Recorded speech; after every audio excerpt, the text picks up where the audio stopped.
Bientôt 7 ans après son arrivée dans le club de la capitale, Kylian Mbappé s'apprête à déposer ses valises en terre madrilène. Les supporters se divisent, au club tout va mal. Retour sur le passage de Kylian Mbappé à Paris, et puis évidemment, petite piqûre de rappel sur 2-3 petits faits dont on aurait pu se passer. En 2017, Kylian Mbappé arrive dans le club de la capitale en tant que jeune superstar en provenance de Monaco pour 180 millions d'euros. Un pari risqué pour certains, mais dans l'ensemble, Kylian Mbappé répondra largement aux attentes placées sur lui. Il deviendra un joueur exceptionnel, lui qui était déjà un crack, et deviendra le chouchou de ses supporters par la même occasion. Meilleur buteur de l'histoire du club, déjà inoubliable par son jeu, il deviendra rapidement une pointure du métier. Il deviendra aussi, évidemment, courtisé de tous. Tous.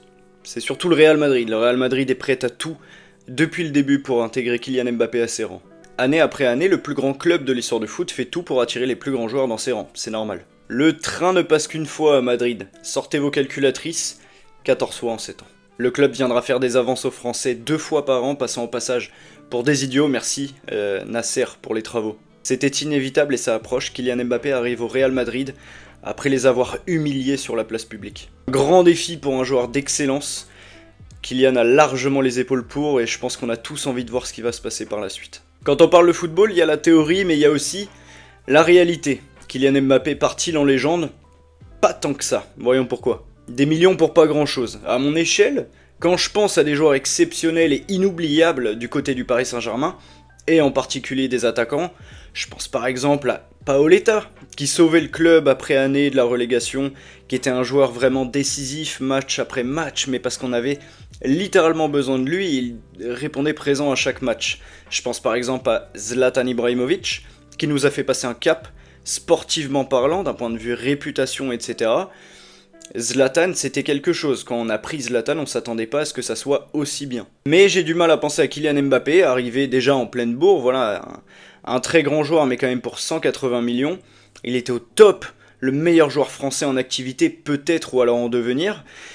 Il arrivait, voilà, pas de Ligue des Champions, pas de faits notables, pas de faits littéralement marquants, à part évidemment des matchs absolument exceptionnels en Ligue des Champions, d'autres en Ligue 1, mais la Ligue des Champions nous intéresse quand même un petit peu plus. Voilà, 7 ans, quelques exceptionnels matchs en Ligue des Champions, mais avant tout, pour moi, une passe en retrait en finale de Ligue des Champions contre le Bayern de Munich. Après le jour-là, il n'y avait pas que lui. Tout le monde avait été exécrable, avait été dégueulasse. Et qu'est-ce qu'on attend du meilleur joueur du monde que ça soit lui qui relève le niveau? Malheureusement, ce n'était pas le cas. Largement critiqué pour ses retours défensifs, son manque d'implication, son égoïsme sur le terrain, l'aventure parisienne de Kylian Mbappé semble finalement mitigée. Outre le point mort sportif depuis son arrivée, à part évidemment une finale de Ligue des Champions, Kylian a été à l'origine de beaucoup trop, d'histoires qualifiées comme scandaleuses par la presse et par les supporters. Retour sur quelques histoires mbappesques. Août 2022, l'histoire du penalty. Pour vous la faire courte, Kylian Mbappé n'est pas content de pas tirer les penaltys. À cette époque-là, c'est Neymar qui les tire. Mbappé s'en va donc faire son caca nerveux dans le bureau de Nasser et finit évidemment par obtenir les penaltys, ce qui ne plaira pas à Neymar, mais vu que Neymar était pas content, Mbappé n'était pas content non plus. Friction, alors que les deux joueurs s'entendaient relativement bien sur le terrain, c'était des récitations absolument exceptionnelles match après match. D'un coup, tout est cassé, car Kylian a voulu tirer les pénaltys. Lui, évidemment qu'il les tirait moins bien que Neymar, mais aussi moins bien que d'autres joueurs au club. Inutile de rappeler que Kylian Mbappé obtiendra aussi beaucoup de coups francs directs. Rien n'est rentré. Rien. Un mois après cette histoire, après un match nul contre Reims, Kylian Mbappé met une petite story, voilà, sur Instagram. Une story, disons, polémique. Attaquant libre en équipe de France, Kylian Mbappé supporte mal de devoir tenir un rôle au Paris Saint-Germain. Après 90 minutes jouées dans un rôle axial et un match catastrophique de Kylian Mbappé à l'image de l'équipe le jour-là, Kylian postera sa fameuse story sur Instagram avec le hashtag PivotGang. Jamais content. La consécration, bien sûr, pour tous, parce que penser que Kylian Mbappé fera un bon neuf, c'est stupide. Une année 2022 bien chargée pour Kylian Mbappé qui menacera le Paris Saint-Germain par la suite, toujours dans la même année. 2022, vraiment, Mbappé il était présent, tu vois. Il menacera de quitter le Paris Saint-Germain pour aller au Real Madrid, obtiendra ce qu'il demandait, trahira évidemment le Real Madrid par la suite. Des négociations houleuses mais gagnantes pour Kylian Mbappé, négociations qui scelleront le sort de beaucoup de joueurs parisiens et aussi évidemment de l'entraîneur Christophe Galtier. Une pensée à Neymar évidemment, Et joyeux anniversaire à lui en ce 5 février, voilà, Neymar qui est le joueur qui a délivré le plus de passes décisives à Mbappé dans sa carrière. Tout ça pour se faire dégager du club par son petit pote. Pour la campagne de réabonnement 2023-2024, le Paris Saint-Germain affiche fièrement Kylian Mbappé au sein de cette vidéo. Voilà, Kylian ici, Kylian par là, Kylian ici, Kylian par là, sans en informer Kylian Mbappé qui pensait que c'était une simple petite interview, petite entrevue, voilà, dans une journée au club, alors que non, c'était une vidéo promotion. Kylian s'exprimera publiquement en affirmant ne pas avoir été tenu au courant de cette vidéo et affirmera que le Paris Saint-Germain n'est pas le, ouvrez les guillemets, Kylian Saint-Germain. C'est lui qui a créé l'expression. Excellente initiative pour les droits des joueurs, moins bonne initiative pour l'image du club. Kylian aura été cette fois-ci exemplaire en protégeant les droits des joueurs, largement soutenu et c'est totalement mérité. Le 13 juin 2023, tout le monde s'est fait sa petite idée sur la prolongation ou pas de Kylian Mbappé, sauf Kylian Mbappé. Quoique, en l'espace de 10 jours, Kylian Mbappé enverra 2 lettres, oui des lettres, pour annoncer par courrier ses envies de départ et par la suite ses raisons. Une affaire qui fuitera évidemment rapidement et qui deviendra l'une des plus légendaires du passage de Kylian Mbappé à Paris. Après de très longues négociations, le club parviendra à faire rester Kylian une année de plus.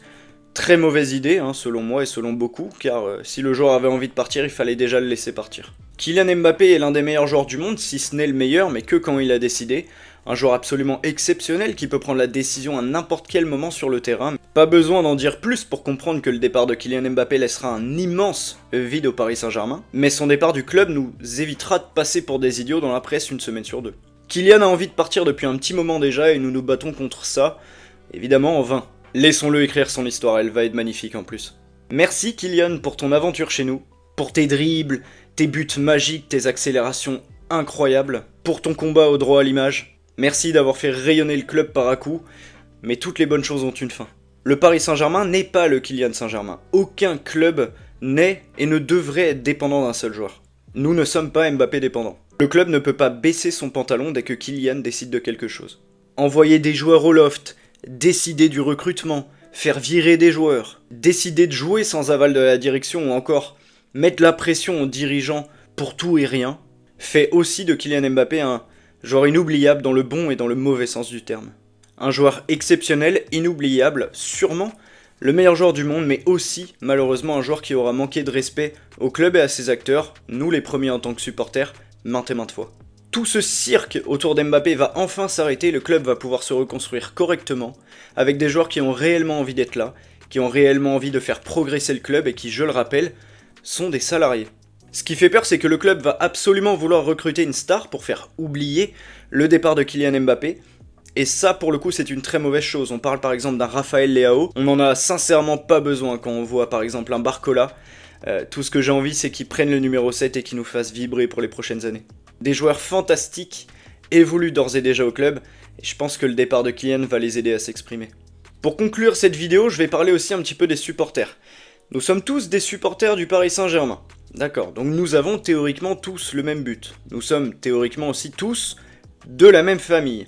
Nous ne pouvons pas passer nos après-midi à nous insulter sur X, sur TikTok, sur tout ce que vous voulez, nous ne pouvons pas. Nous sommes censés être ensemble, c'est-à-dire que dès que un créateur ou quelqu'un qui décide de porter sa voix un petit peu sur les réseaux sociaux, à mon image par exemple, sur TikTok ou sur YouTube, décide de donner son avis sur un joueur, sur quelque chose, les gens ne peuvent pas insulter. Il faut être constructif, on est censé être tous de la même famille, on est censé tous se battre pour les intérêts du club avant tout, c'est-à-dire avant notre avis, avant nos choix et nos préférences. C'est le club qui doit mieux se porter, c'est le club qui doit aller gravir des échelons, pourquoi pas aller chercher une Ligue des Champions, mais les gens ne peuvent pas s'insulter dès que quelqu'un n'est pas content d'un joueur et que l'autre est content. C'est-à-dire que si tu dis que sur les réseaux, j'en sais rien, Dembélé a fait un mauvais match, le mec a trouvé qu'Mbappé a fait un bon match ou alors qui est fan de Dembélé, il peut pas débarquer en mode ouais espèce de gros rageux, t'es qu'une merde et tout. Non, non. Essayons, évidemment parce que personne n'est parfait, moi le premier, d'argumenter. Personne n'a la science infuse, moi le premier, Personne n'a la science infuse, venez on discute, venez on échange. Peut-être que certains changeront d'avis, peut-être que je changerai d'avis sur quelque chose et je serais mais tellement heureux d'en avoir discuté dans de bonnes conditions avec quelqu'un. Je pense que tout le monde se tire dessus. J'ai l'impression que la famille parisienne n'existe plus. Et je regrette l'époque avant les superstars. Et j'aurais adoré connaître vraiment les époques d'encore avant. Là où vraiment le club, c'était une vraie famille. Voilà, où il y avait personne qui s'insultait, qui s'embrouillait. Parce que tout le monde était juste content d'avoir regardé un match, qu'on ait gagné ou perdu, parce qu'on n'avait pas toutes ces problématiques à la con, avec des superstars, des préférences, des fans, des machins. Nous sommes, les gars, tous dans le même bateau. Que vous soyez vraiment supporter du PSG parce que vous adorez Mbappé, que c'était le cas parce que vous adoriez Neymar, parce que pour Messi, parce que j'en sais rien. Au final, on regardait tous les mêmes matchs et on débattait sur ces matchs. Donc, essayons d'être polis, courtois et respectueux les uns envers les autres. J'espère avoir réussi à trouver les mots autour de l'affaire de Kylian Mbappé. Après, évidemment, mon ressenti va ressortir sur cette vidéo. Voilà, c'est le meilleur joueur du monde, mais il n'a pas toujours été parfait. Il a envie de partir. Laissons-le partir, ça va donner de l'oxygène à tout le monde. Si cette vidéo t'a plu, mon frérot, like et abonne-toi. Moi, je te dis à très vite. C'était El Flaco. Et allez Paris, les frérots.